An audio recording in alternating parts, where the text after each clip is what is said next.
पक्ष पार्टी संस्था जो भी रहेंगे उसे बाजू रखते हुए एक शख्सियत ने अपने कौम की मिल्लत के लिए जो आवाज उठाई, तो हम सब लोग का फर्ज बनता है कि उन्हें साथ दिए, इंशाल्लाह साथ देंगे ना सब लोग। हमारे दोस्त हमारे साथी हाजी फारूक भाई शाब्दी, इन्होंने जो अपने कौम के मसले महानगर पालिका के आयुक्त रहेंगे चाहे महापौर रहेंगे, इनके सामने जो अपना जो निवेदन दिया और जो ये बोला था उन्होंने कि अगर हमारी मांगी पूरी नहीं हुई तो इंशाल्लाह मैं अन्ना टाइप उपोषण करूंगा, इसलिए वो बात पर खड़े उतरे, सच्चे उतरे, इसलिए उन्होंने यहाँ पर आज उपोषण का यहाँ पर रखा है।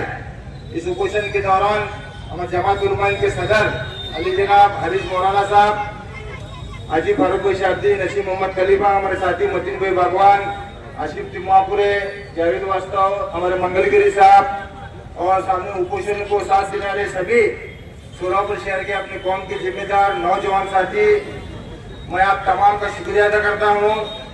एक शख्स जो अपने कौम और मिल्लत के लिए, अपने समाज के लिए आंदोलन कर रहे हैं, तो हमारी सबकी जिम्मेदारी बनती है कि हम उन्हें साथ दें। पक्ष पार्टी संस्था जो भी रहेंगे उसे बाजू रखते हुए एक शख्सियत ने अपने कौम के मिल्लत के लिए जो आवाज उठाई, तो हम सब लोग का फर्ज बनता है कि उन्हें साथ दिए, इंशाल्लाह साथ देंगे ना सभी लोग। क्योंकि मुझे किसी पार्टी पक्ष के ऊपर टीका टिप्पणी नहीं करना, किसी नगर से के ऊपर टीका टिप्पणी नहीं करना। हाजी साहब, सिर्फ हमारा मकसद ये है कि हम किसके खिलाफ आंदोलन कर रहे हैं, किसके पास हमारी मांगियां मान रहे हैं, ये अहम बात है। क्योंकि हमें आपस में गिले शिकवे नाराजी नायती पार्टी को बाजू रखते हुए जहाँ भी कौम में मिल्लत का मसला है, अपने कौम का मसला है, अपने शहर का मसला है, अपने देश का मसला है, वो सब लोग एक जगह आकर उसे मांगनी पूरी करना पड़ता है, लड़ना पड़ता है, हक मांगना पड़ता है। क्योंकि आपको मालूम है सोलापुर शहर महानगर पालिका में सत्ता किसकी है, महाराष्ट्र राज्य में किसकी है, भारत देश में किसकी है, हमें किसी का नाम लेने की जरूरत नहीं। आप सभी लोग साहिब समझदार हैं और आप बात को समझ सकते हैं, आप सब लोग बात को समझ सकते हैं। सिर्फ हमारा इरादा मकसद ये होता है कि इस सोलापुर शहर महाराष्ट्र भारत देश मुसलमानों के साथ कोई नहीं सिवा अल्लाह ताला के, ये बात आप ध्यान में रखना। हमें जिस इंसान के मुकद्दर में जो लिखा है वो होकर रहता है, सिर्फ हमारा काम है कि मांगनी करना, हक के लिए लड़ना। ये कुछ लोग बात को नहीं समझते, इसमें राजनीति लाते, गलत फहमी लाते, नाराजी लाते, नायतबागी लाते। पर तमाम लोगों से, हमारे शहर के जिम्मेदारों से, शहर हो चाहे जिला रंजे, उनसे अपील करूंगा, गुजारिश करूंगा ताकुसल ग्रुप के माध्यम से अपने गिले शिकवे नाराजी नायतबागी और राजकारण को बाजू रखते हुए कौम में मिल्लत के लिए, भलाई के लिए ये अभी वक्त है हमें कि अपने समाज में, अपने कौम में एकता, एकी, इत्यादि इत्तेफाक मौलाना दिखाने का वक्त है, ना कि किसी के ऊपर टिका टिप्पणी करना, तंजीम को करने की बात नहीं है।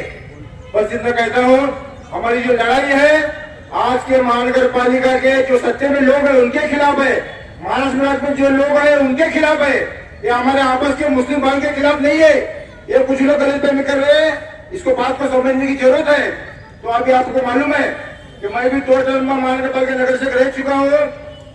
जो भी बजट है, निधि है, वो मार्च के महीने, खलीफा साहब मार्च के महीने में मिलती है, और अगर बड़ा बजट रहा महाराष्ट्र शासन की निधि में से मिलती है, चाहे कब्रिस्तान हो, दरगाह रहे, दिक्कत जो बड़ी निधि है, अगर यहाँ के महापौर हो, आयुक्त रहे, वो सिफारिश करना पड़ता माइनॉरिटी मिनिस्टर के पास, मुख्यमंत्री के पास, वहां से जाकर निधि लाना पड़ता। लेकिन ये लोग जो है मुस्लिम समाज को दबाने का, कुचलने का काम करते हैं। हमें निधि नहीं देते, सिर्फ चॉकलेट देते और हमारा इस्तेमाल करते। क्योंकि मुझे इसका अनुभव है, क्योंकि अभी मेरे ऐसी भी जनरल कुछ गलती भी रहेंगी, मैं बात को समझ सकता हूँ। लेकिन जहाँ भी कौम और मिल्लत का मसला रहेगा, पक्ष पार्टी को बाजू रखते हुए इंशाल्लाह मैं हर काम में, हर वक्त तमाम अपने कौम के लोगों के जिम्मेदारों के साथ है और इंशाल्लाह मरते दम तक साथ रहूंगा, इतना कहता हूँ। और हाजी फारूक भाई शाब्दी मुबारकबाद देता हूँ, आपने पहल अच्छी की है। इंशाल्लाह ताज सोशल ग्रुप हमेशा हमारे पूरे पदाधिकारी, कार्यकर्ता, रिश्तेदार हमेशा आपके साथ है, जमात के साथ है, अपने कौम मिल्लत के साथ है, इतना कहता हूँ। और इंशाल्लाह फारूक भाई आप आगे बढ़ो, हम आपके साथ है। शुक्रिया।